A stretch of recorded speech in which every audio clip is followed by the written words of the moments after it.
What's up, y'all? This Lil WB of Slab OGs TV. Back at it again with another Slab History 101. Today I'm gonna talk about, a name that we all know, you know what I'm saying, that we done all heard from, you know what I'm saying. Whether you interested in the slab, you like slab, you ride slab, man, this is a name that you can always heard of, you know what I'm saying, in the music, being from Houston, Texas, you gonna just know this name, Corey Blount uh Corey Blount, one of those people that's like, I would say, one of the most well known names in the slab, when it comes to, history, a lot of people might not know their history, but they might know Corey Blount name, you know what I'm saying? Might not ever seen him, might not know what he looked like, or know what kind of car he didn't have, but you knew he was somebody who had something big to do with the slab. Uh from what I hear, you know what I'm saying, from different people, that I didn't talk to, or, other interviews or interviews that I didn't done, you know what I'm saying, they didn't see it that, he was riding slab in middle school. His brother gave him a slab in middle school. I think it was a Park Ave or a Sabre, uh, on swingers, you know what I'm saying? They was in middle school, you know what I'm saying, riding, you know. Now, somebody can get in the comment box, you know what I'm saying, if you was from that era, you seen him coming through, uh, can tell me the story, of the order that the slabs was in, because I don't necessarily know the orders of which one came first, you know what I'm saying? But I do know the main ones that everybody know. One slab he put together was a 190E Benz. During this time, you know, I don't know if he was the first one to, go foreign and put elbows on a Benz. I can't really say that, but I have heard people say that.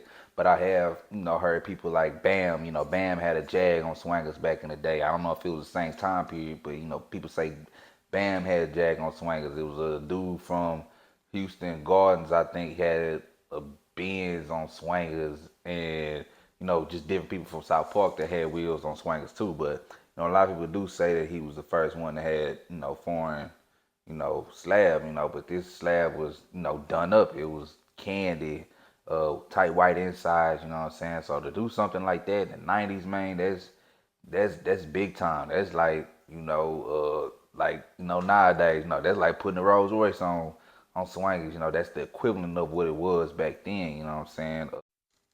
Another one that he had was, I think it was a 65, 66, 67, one of those years, uh Chevy Impala, candy red, again tight white insides, and during this time, tight white insides, that was like kind of that era, that era of riding tight white, you know what I'm saying? Not too many people ride it no more, but back then that was what you ride, it's different eras that rode different things that was hot during that time. So like, I don't necessarily know what they was riding in the 80s, but in the 80s they wouldn't necessarily worrying about the interior too much, because you got to think, if they go get a Park Ave, and the Park Ave was made a couple years before that, or a 77 Cutlass, it was made 10 years before that.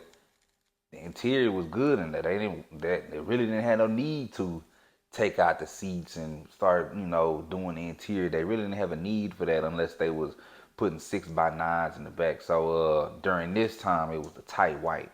Tight white, having tight white in your car, damn near with any color, it really don't matter. It's gonna damn near look good. You know what I'm saying? And the Impala had switches on it. Somebody that always tell me the story that when they used to see Corey Blount, there's a few people actually that tell me this, that when they used to see Corey Blount coming through when he had the Impala on switches, that I think like for a long time the way he rode it with like one of the switches didn't work on like one of the sides of the passenger, like driver side, or maybe the driver side of the car or the passenger side of the car, but it didn't work. So like, they say it would always ride. He would always be three wheeling, because a lot of people think he was just just ride through three wheeling. But somebody told me that that the one of the switches ain't worked to where it was kind of stuck like that for like maybe like a week or two. So you gotta imagine, you know what I'm saying?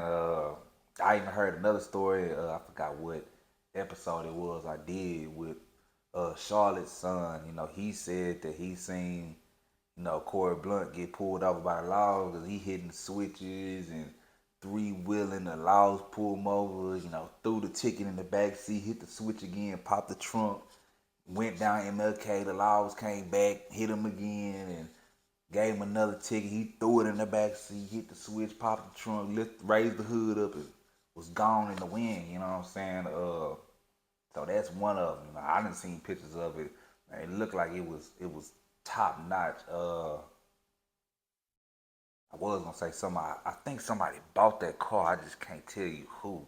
Somebody told me who bought the car, but I think it was his cousin in Beaumont or Port Arthur or something that might have bought, a Galveston. Somebody bought that car. You know what I'm saying? And brought it to their town, their small town, and was killing it out there. Of course, we all know the infamous L Dog. You know what I'm saying? The L Dog for Rich. Man, somebody get in the comment box again, let me know, because this was a question that I was thinking about a couple of days ago. Man, I'm asking y'all at this point. Was that L Dog the first one with a 90 piece on there? I could be wrong, you know what I'm saying? I could be way off. It could have already been somebody who might have did it way before, but it was just a question I never really asked on my channel. I don't really know who was the first one to 90 a car, that wasn't a 90 Fleetwood. But they say that car was obviously clean, you know what I'm saying? A lot of the cars that he put together was clean. He had a 96 Suburban, you know what I'm saying? I can't really remember what it looked like or if it was like painted or anything like that, but I know it was on the original blades, you know what I'm saying? They say that thing was clean too.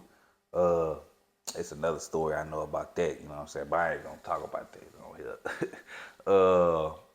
Yeah, but a lot of people always say, that, Corey Blount is the Slab King. The best way I can explain it to you, because it's different people that, different sides of towns, different neighborhoods that'll tell you like, well, on my side of town or in my neighborhood, on my block, this our Slab King. And they have every right to say that, you know what I'm saying? Because that's who they saw coming up, you know what I'm saying? In the music, people say, might have amped it up, you know what I'm saying? But hey, South Park, that's where the Slab, you know what I'm saying, is like showcased that.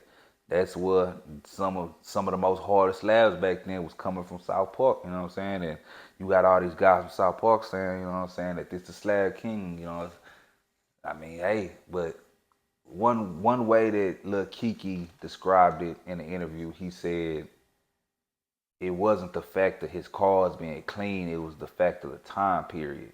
The timing of having all these cars, you know what I'm saying? He had the Bourbon, you know what I'm saying? I think he had another hoop that was clean too. Slab, trophy truck, whatever it was like multiple of them, and it was all during the time, you got different eras of this, like I always say. The 80s, the 80s is when the Slab was being born, to where like that's what people was understanding, like, okay, man, let me get these wheels and put it on this car, but maybe not do too much else. Then you come into the later 80s, early 90s, that's when they started doing the interior, doing the paint, doing the grill, the bumper kit, the belts, you know what I'm saying? So this was the time when, I guess you could say, the new way of how a slab was put together, that was his era. And he might have did it, one of the cleanest ways on his side of town. And then, you going to Screwed Up Click House, you know what I'm saying? You going to DJ Screw House, and all these guys are infatuated with these cars, you know what I'm saying? And, hey, man, this man right here got the cleanest one. It's the Slab King, you know what I'm saying? So I like the way how Lil Kiki described it, basically saying that, it was the timing of it, the timing of when he had all these cars, because he had it all at one time, riding when he was in middle school, leaving, he got arrested, I think in 97, you know what I'm saying, did like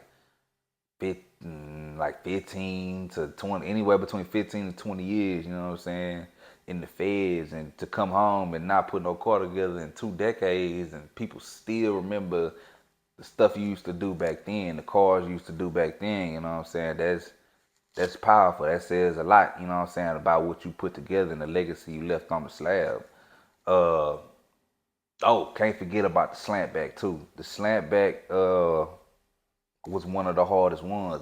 During this time, I think it was y'all again, because I'm younger, educate me on it. But I think it was three of them during this time that people would get mixed up with. You had Blunt Slant, you had the Bubba Twin Slant, which I ain't gonna say. I think somebody told me that I think that one of them came from Toast, but you had the Bubba Twin Slant, you had Toast Slant, and you had Blunt Slant. You know what I'm saying? All candy red. You know what I'm saying? Hey, the boys was clean, man. The boys was clean. Done by Ike. You know what I'm saying? So y'all get in the comment box. You know what I'm saying? Let me know who y'all want to see next. You know what I'm saying? Interview wise or Slab History 101 wise.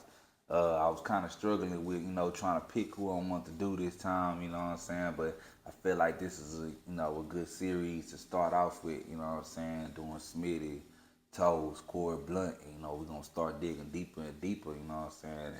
I'm going to learn more history, and y'all, can help me learn more history to give to, other people, you know what I'm saying? So, man, shout out, Corey Blount, shit, hopefully one day I hope I can get him on the channel. Every time I see him, yeah, I just be starstruck almost, just like, man, wanting to just talk to him. What's up, Blunt? I never ask him a question about doing the interview. You can go to the second interview, episode 2, towards the end. He came in on that 380D and Poncho interview. That was the closest to ever getting him on the interview. Maybe I can get him on one day. Yeah, but man, it's Slab OGs TV, Lil WB. Hey man, y'all tune in every Monday, every Friday, you know what I'm saying? Fridays at 12 o'clock. I'ma always drop some heat, you know what I'm saying? If you need a magazine, you know what I'm saying? I still got a couple of them left before I re-up again, man. Y'all let me know. Yeah, Slab OGs TV, we out.